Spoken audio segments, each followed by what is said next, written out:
Okay, so today let's continue our discussion. So last class, we started discussing supervised learning's classification. And in this unit, we learned two, and we already discussed perceptron. So that's kind of the simplest case of a single neuron. Is that for perceptron, there are a couple of concepts. Okay, if you let's just recall Z is a net input. We call it net input. So it's sigma wi xi. So if you recall, X is called feature. For samples feature, W is weights. And the weights is unknown. Okay, and the feature, because it's from sample, that's known. So this is net weight. And we also have this decision function. And for perceptron, it's a step, unit step function. So it's either 1 or -1, that if you recall, that, and based on the threshold. So 0, that, and so that's perceptron. And so our goal, so for the machine learning, and basically this percent is used for classification, okay? So for the machine learning, so the goal is to find the optimal weights here. Find the optimal weights here because they are unknown. And then with the best weights that's available from our training data, then we can predict future data. Okay, so that's the general idea, the whole picture. Okay, and then from the perceptron, because it's just a unit step, and for the weights update, it's not optimal. Is it because it's either 0 or if you recall 2 or -2, something like that. It's not. So the weight adjustment is not too good. So then another scientist proposed some improved ones, and we just started last class. It's called adaptive linear neuron. It's called Adaline, okay? And Adaline is also called batch. And the gradient descent concept in neural network used a lot, okay? So this is an improved one. So for the improved one, the major difference is regarding the decision function. So the decision function is not a unit step function anymore, okay? It is what? It is the linear. Basically, it's just your net input, the identity function of the net input, okay? So this is your decision function. So then for the decision function, the result is not always, okay, but it may be sometimes. It's not always 1 or -1, is it? Like our unit step function. So this may be some other values, is it? Maybe some other values, and but it's still used for classification. And here 1 or -1 is just represent like one class or not that class, not that class. It's a kind of, we call it a binary classification. It's either this class or not, okay? And then this value is not going to be 1 or -1, as it's the linear function. Okay, then let's see, then how do we find the optimal weight? Is it we are going to use a method called batch gradient descent. So how do we come up with, this is a very nice method, we will see that. And so here, this diagram also shows the difference between perceptron and Adaline. Okay, so here we have this activation function, and you can see it's linear. So here's the net input. But you see, before we make the output, and here we are going to do the weights update. It's get it back to the input signal. So here is input signal. The input, basically it's the input, it's all features. Is it? Oh, last class we also explained the bias. Is it bias is the W0? Is it because for the first one, the X value we just force it to be 1. Okay, then the corresponding weight is W0. Basically, this is the threshold. Okay, and then how do we update the weights?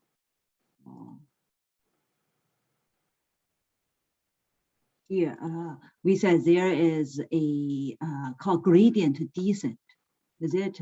And whenever we say like gradient descent here, we also need another function. We call it a cost function. Okay, because cost function. And for cost function, in Adaline case, we define it as this J. Okay, and it's regarding weight W, but it depends on the your features. Okay, the number. So the number of features determines the number of weights. Because each feature has a corresponding weight, and here we do the linear combination. Is it? And the last class, we also mentioned this Y. Y is what? Y is called target value. Target value, that X is feature value. So Y is target value.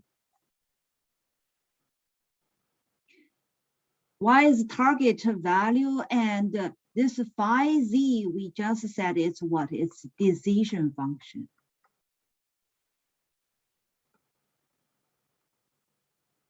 Decision function, is it?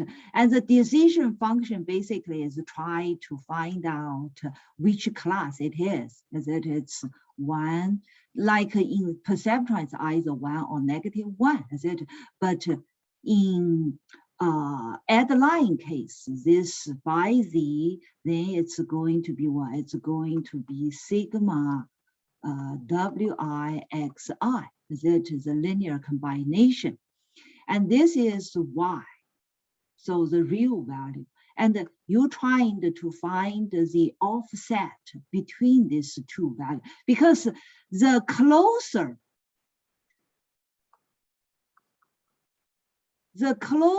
of this phi z to Y, then the better. Is it? The idea is it is Y. Is it? Then your estimation and the real one matches. Is it? But because this is, we don't know it, we try to use some math method to come up to calculate this value. So it's very hard to get the perfect match.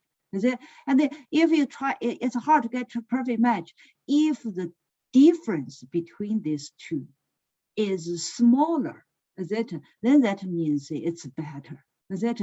But here it's not just a single sample. So we have number of samples. Number of samples. Is it? So how do we make sure that the predicted one the result is close to all of the samples. So that's why we have this concept, we call it cost function. So this is cost function. So this cost function basically is what? Is the offset between the real value and the predicted one, is it? And we try to minimize it.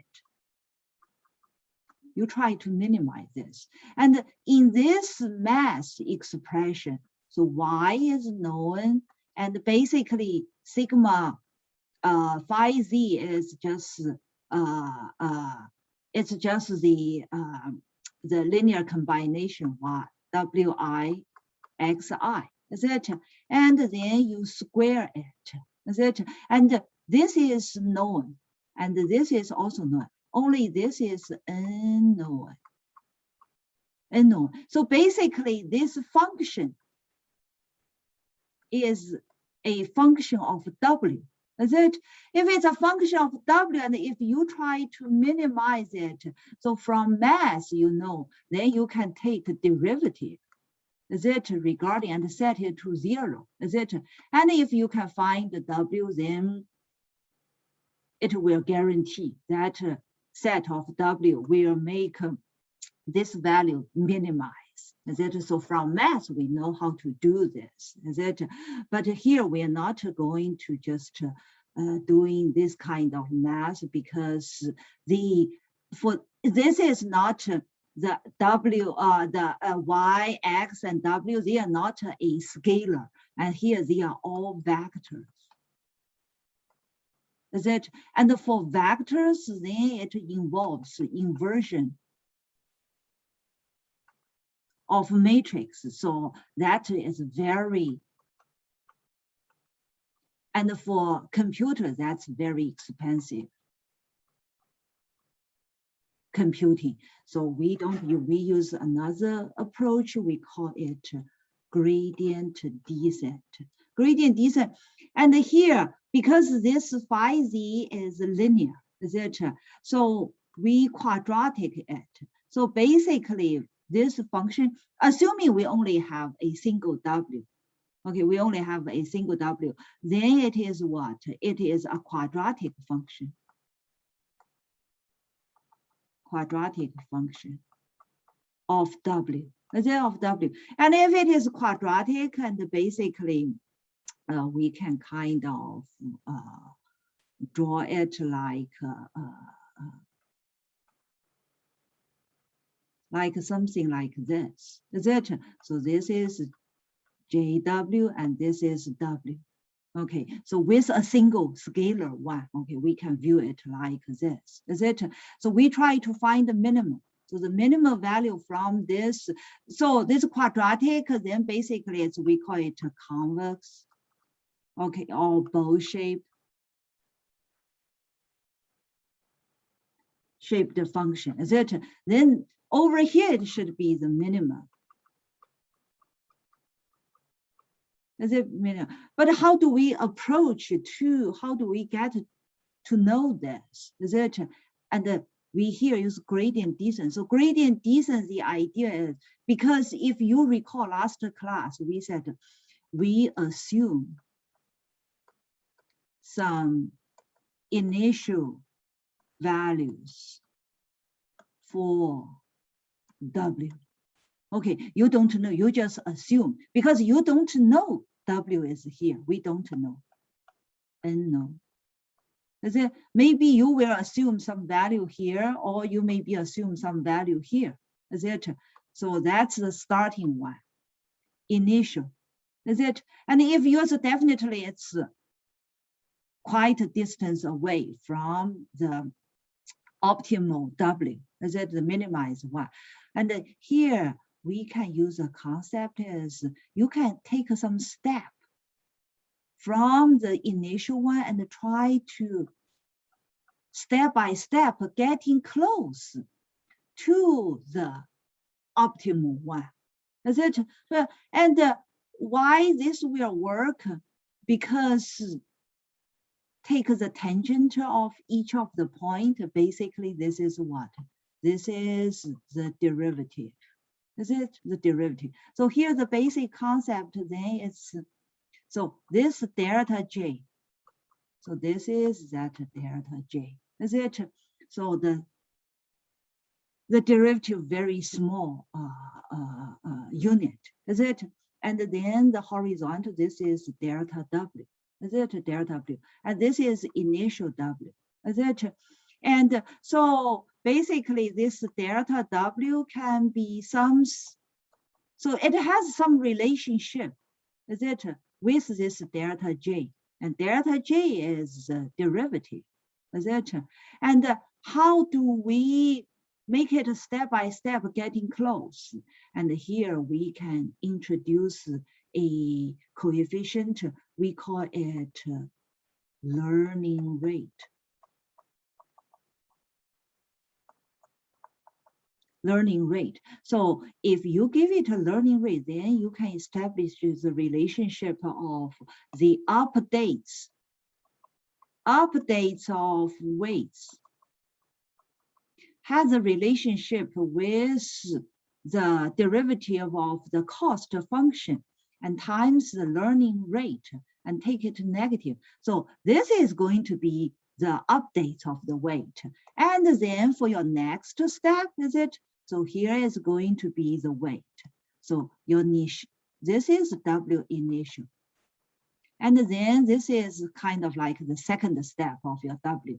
And then your third step of W, is it? Keep going on. So basically the W can be updated as the previous W. So initial in this case, plus delta W, is it? And each one of it we can use it, and it's getting close. It is getting close. So this kind of concept, we call it gradient descent. Okay, and the cost function, we define it as the sum of the square of arrow. And keep that in mind, okay, cost function is regarding weight W, okay, regarding weight W. And this concept, basically, we can also visualize kind of, so you have the samples, is it? This is our all sample. So this is X, this is Y, this is the target. And here is the features. And this simple case is just one feature, is it? And we try to find, because this is a linear, the phi Z is a linear, is it? We trying to find this best phi Z, is it? The best phi Z, and what is this part? So this part, basically, this is a sample Y, is it? And this is phi Z, is it? So this is Y minus that phi Z, is it? So you take all the offsets, is it? All of those samples, is it? And you square it, and we add them together and divide by 2, is it? And we try to minimize that. So this is how we try to minimize our estimated error, okay, so that we can minimize the error, okay? And once you find this, this is for the overall samples, is it? You minimize it, then we can think, okay, this phi Z is going to be the best choice because it's the most close one. Okay, so that's the idea about cost function with gradient descent. And basically, I already kind of explained, okay. But of course, this is the scenario that we have the quadratic and you only have a single W, okay. And if your W has two, if you have 2 features, then it's going to be a bow. It looks like a bow, that is a 2 feature. And then the Z value is, so it's a 3-dimensional. It's X1, X2, and Z. Is it? Z is the vertical one. then in that case, this is a bow. This is a bow. And so that's why a lot of time you will also see some contour line. There's some contour line. And then this is going to be, so basically if I'm not too good at three-dimensional drawing, is it? So then it's kind of like this is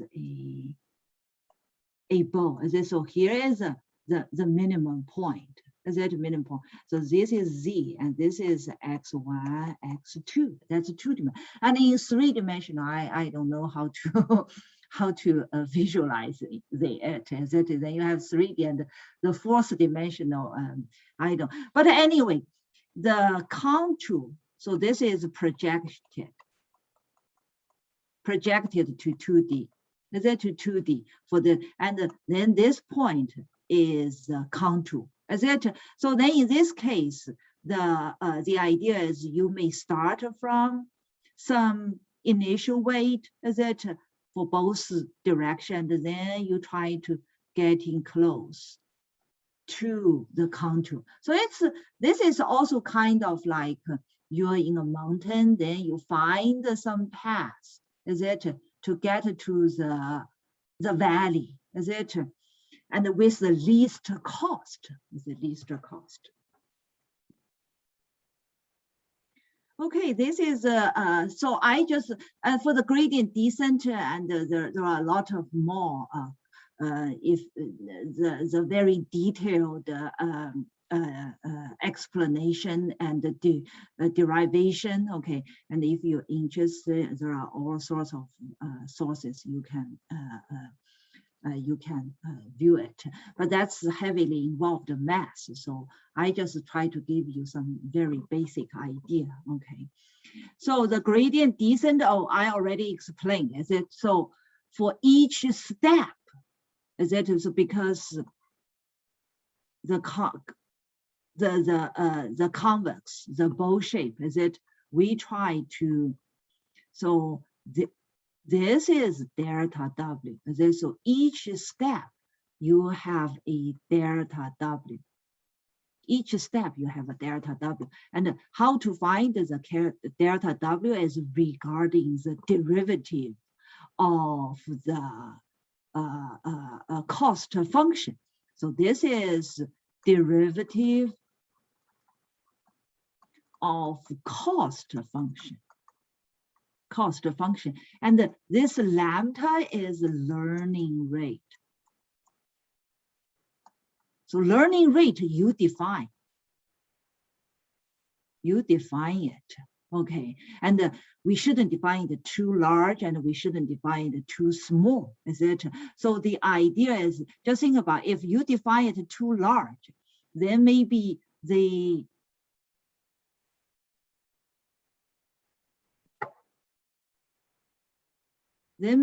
step, it looks like, oh, you just, so this is one step, is it? So that kind of learning rate. And then the next one may be, oh, you get to the, so it's not ideal, is it? It's, so this can cause kind of like overshoot.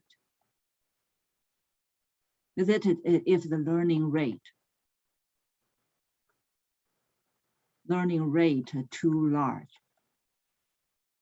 too large, is it? And if you define learning rate too small, if it's too small, then it may take, so each time take a tiny step, is it? Then it's going to be too slow. Especially right now, the data size is very, it's large, is it? Then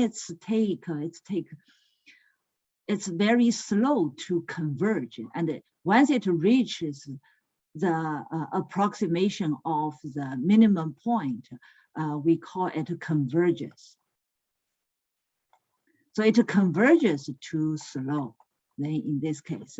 So the learning rate, there's some also optimal choice, okay. So that's a learning rate. And once we find the weight update,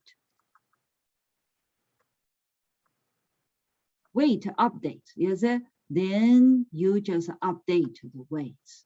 Okay, update the weights. And then you use this new weight to find the new cost function and take a derivative with it, and times the new times the learning rate, you get new update. So then it's step by step, it's getting close. Okay, getting close.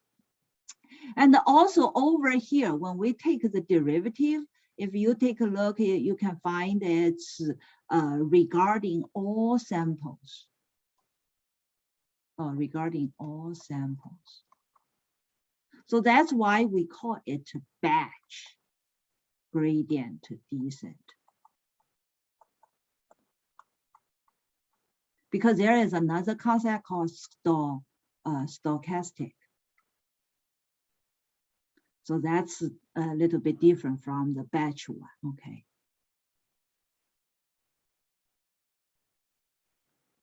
And like over here, it also gave us the derivative, because this is just quadratic, and quadratic the cost function. If you take a derivative, it's pretty straightforward. You can get this value regarding the corresponding feature, etc. And then we can update always simultaneously, etc. for our Adaline rules.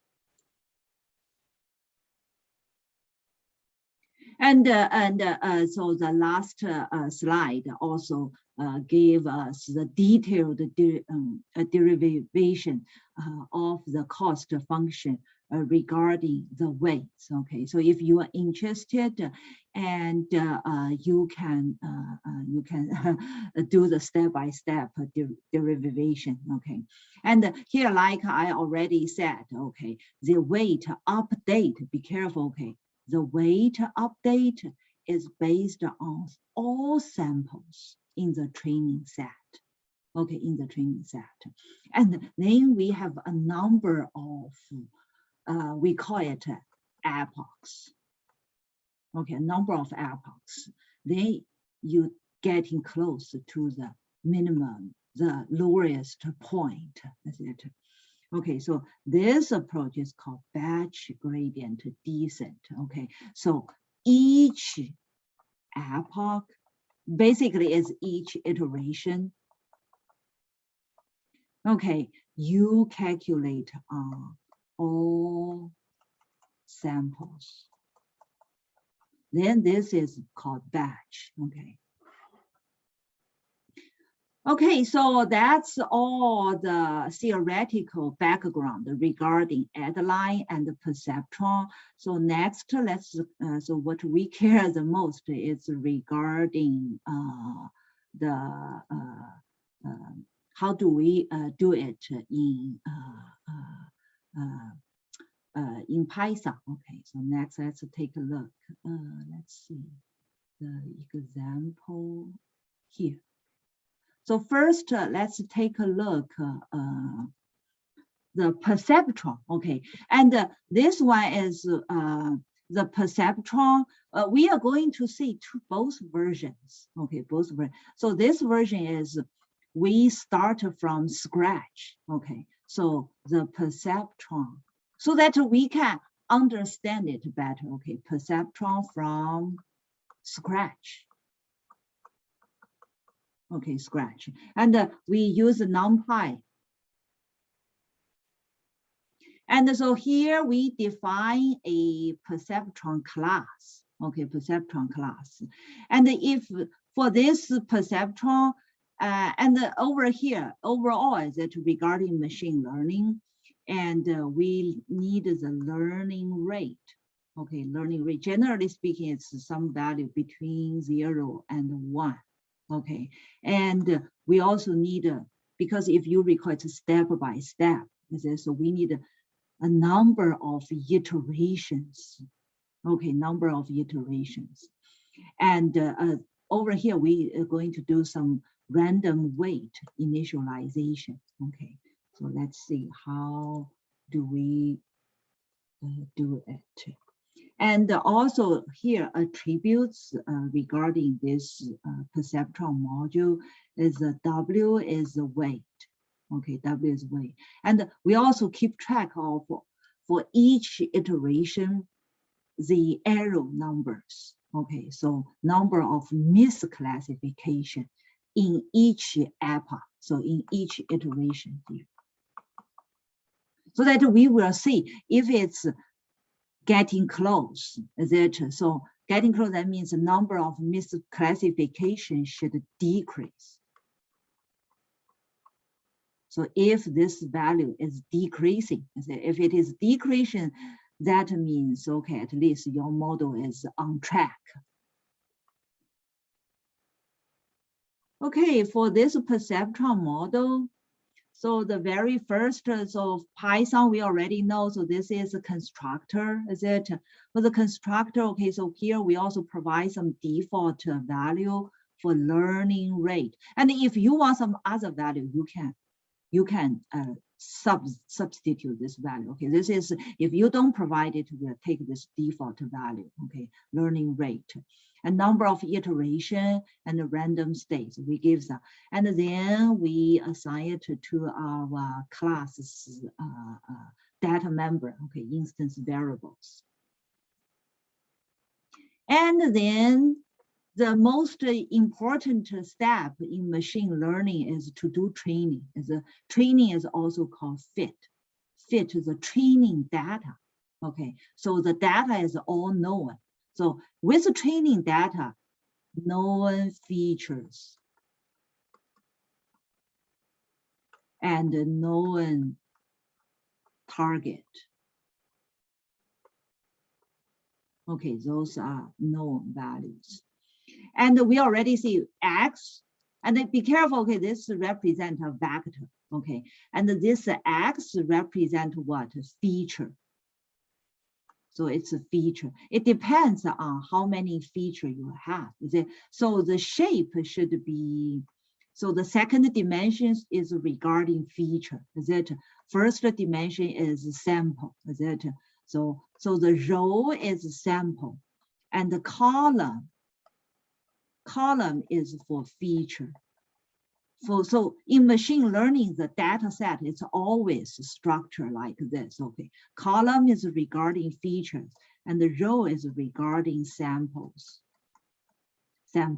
So this is regarding our feature array. Okay, and then Y is what? Is target value. So it only has. So this is Y. Is it? And a single column, is it? So it's the same number of samples, okay.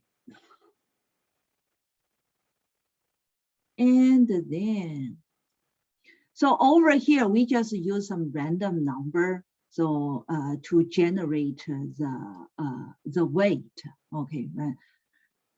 Generate the weight. And over here, we also try to do the normal distribution, okay, normal distribution regarding the random weight, the started value. And the size, be careful about the weight.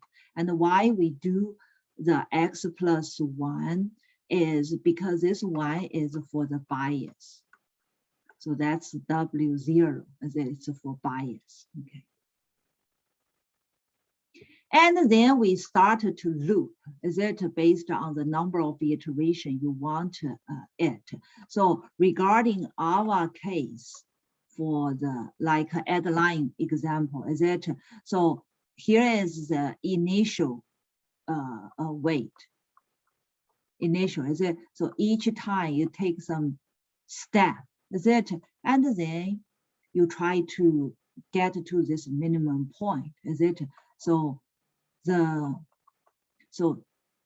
total number of steps is the number of iterations. So here is, so for each one of it, is it each one of it, we have a delta W. Is it? So for each step, we try to find the delta W. Okay, that's the number of iteration you define. And how do we do it? And for perceptron, so it's just this is the target, is it? And here is the predicted X. And this is so it's called self-dot predict. So this predict is a member function, that class is member function. Or a lot of time you also call it instance method. Is it? So for perceptron, it's just either 1 or -1. It's based on the threshold, the net input threshold. It's either 1 or -1. And then you try to find the difference between these two, is it? And the times the learning rate, is it? So that's going to be our weight updates, is it? And then your weight is going to be updated based on these two values, is it? So that's for the updates of the weights. And you can also find the arrow, what is the arrow? So it's based on the update value if it's 0, is it? And then you can find, and for all of the arrows, then you are going to record it in a list, okay, in a list. Okay, so this one is pretty straightforward, is it? And also over here, we have the net input for the cat, because it's involving a vector and a matrix. So that's why here to use NumPy's data product, okay? So this is matrix data product calculation, okay? So that's this perceptron model, okay? And after we find the perceptron model, then over here, we first needed to get the data set, okay? And in this example, it uses iris data. So this is one of the most traditional machine learning data set, okay, data set. And yeah, let me, I forgot to bring that website. And let me copy this, okay, to our, to take a quick look of that. It's quite helpful, quite useful. And so this machine learning repository is from University of California, Irvine, okay. And it has quite a number of data sets, and the number of data sets, we call it a machine learning data set repository, okay. It's a very classic ones. And if you take here is that iris1. So let's take a quick look of this iris1. So here is the iris dataset, and you can take a close look at what it is. It's how many samples? It has 150 samples, okay. And how many features totally? It has 4 features, is it? And it also gives you associated task. It's for classification, okay, classification. And here it also gives you the some idea about the data set, okay. So there are 3 classes.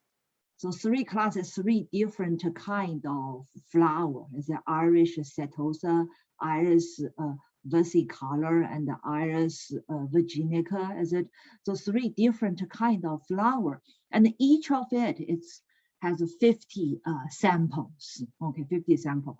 And for the feature it collected, it's all the flowers, septal length, septal width, petal length, petal width. So those are features. And here is number of samples, okay, and from each class. from each class, is it? So that's the data. And the data, let's see if it has, and sets like here to give an example, it's 38 sample, it's something like this. Is it something like this? That means this 4.9 is septal length, and 3 points is septal width, and 1.4 is pedal length, and 0.1 is pedal width, and the sample class is RS setosa. So this whole data set then give you the features. So this is feature and this is target values. Okay, so that's regarding this data set. And it's a CSV file. Okay, CSV file, it's a plain text file. And for CSV file, we already know that, and you can get the data from that website. Okay, directly, we can also directly read the data set from some website you specify. And here you want to check the shape. And here give us the glimpse of the data, what it looks like. So total number of samples is 150, okay. And then next, let's see. So the next part is regarding Python plotting, and we haven't learned plotting. So probably let me. The first part is still useful. How do we get the data? Is it so here? Then you can get the data here. Okay, so we get. So this is the last column. So last column is a string, this string. And we take the first 100. So using the ilog for the data frame, and then you get the value. Is it? But if you recall, for machine learning, it needs numerical data. So it won't take the string, is it? So that's over here, we do some conversion, okay? So we just, if it is RS set total, then you give it -1 or 1, because here is perceptron, is it? So then we hard code it as -1 or 1. And for the features, we are not going to use all of the feature. We just use the septal length and the pedal length using these two values for our X feature. Okay, for X. So here we already filled the X value and the Y value. Once we feed this, and for the, because over here we are going to do perceptron learning, is it? So you initiate a perceptron object. So create an object, is it, of the perceptron, is it? And with the provided learning rate and the number of iteration, okay, you define it. And then you do what? You fit with, so you call the fit method. And fit with what? With the feature value and the targeted value, is it? Targeted value. And after we do the fit, and you can also do predict, is it? So in this case, then you take 101, the sample, is it? Because when we do training, the training is with the first 100 sample, is it? So this is 101. So we want to test if it is correct with this model, is it? And you get its Y value, is it? And then what? Then So here, then you can determine if it is or not using -1 and 1. Is it -1? And how do we predict? So you need to extract the corresponding samples, septal length and the pedal length, is it, from the data set? Okay, we retrieve the value, okay, and then you call the predict, is it? We first call fit, is it? Fit is with training data, is it? And this is what? This is a new testing data set, is it? And we can predict, is it? So this is the predicted one. The predicted one, then we also get what? Get 1, is it? And this is the real one, is it? So you can see the model, yeah, it can predict pretty close, is it? So at least for this sample, it's predicted correctly, okay? So that's generally speaking is the overall step when we do the training and then use the training to do the prediction, is it? So you first load the data, is it? And after you load the data, and then you need to do what? To extract the data, is it? For X and Y, is it? So then you set up training data,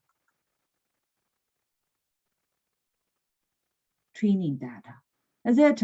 Then you can, generally speaking, you call the fit method for the training, is it? And after training, then we can do testing, is it? When you do testing, you can call the predict. And over here, you can plug in some testing data. And then you can see how accuracy your sample is. Okay, sample is. So this is the hard-coded example, okay? And let's get to the other one. So for perceptron, okay, for perceptron, we can also directly use a library, okay, from machine learning library, and it's called sklearn, okay, sklearn package, okay, and in sklearn package, it also has the RS data set, okay, and it already you can see the data. Is it? You just directly load and take a look at the first 5 data set. And then you can extract the X value and the Y value. And if you want to know more information, you can check the data size, is it? And the Y is a unique value. And here we have 3 classes, 0, 1, 2, okay, not so this is not a binary classification. It involves 3 classes. And sklearn can directly go ahead and do it. So sklearn is a machine learning package. We will heavily use it. Okay, we will. So basically through the whole semester, we are going to use it a lot. Okay, until later on, we are going to learn deep learning. That's from TensorFlow. And anyway, so over here, the first step is originally we have 150 samples, is it? And when we do training, we are not going to use all samples to do training. Generally speaking, we are going to divide the samples into 2 parts, into training data sets and the testing set. And it depends on the percentage. In this case, it's divided by as 70 versus 30. So you use 70% of data as training and 30% as later on for the testing to see how good your model is, okay? And then for over here, then you, from the library, you can just directly import the train test to split. So sklearn will automatically do it. You just call this function called split, okay? And then it's going to split the sample feature and the targeted value into train and the test, okay? And here you specify the percentage of the testing set, and also over here, if you want so this random state as one, so then that means this experiment is repeatable. So it's not random. Next time, pick some different random number so that the result will be different. Is it? So this is repeatable, reproducible. I should say reproducible. Okay, and stratify that, because overall it involves 3 classes. That here we involve 3 different flowers, and the original data, original sample, the ratio among these 3 classes is 1/1/1. It's the same, is it? So for your testing and training data set, you want to keep the same ratio. Then you said, okay, stratify equals yes. Okay. And then here it shows the size. It shows the size. And then let's see. So you can also find the bin count. Okay, so that's not. And today I don't think it's already 53, so I cannot finish off the material. Okay,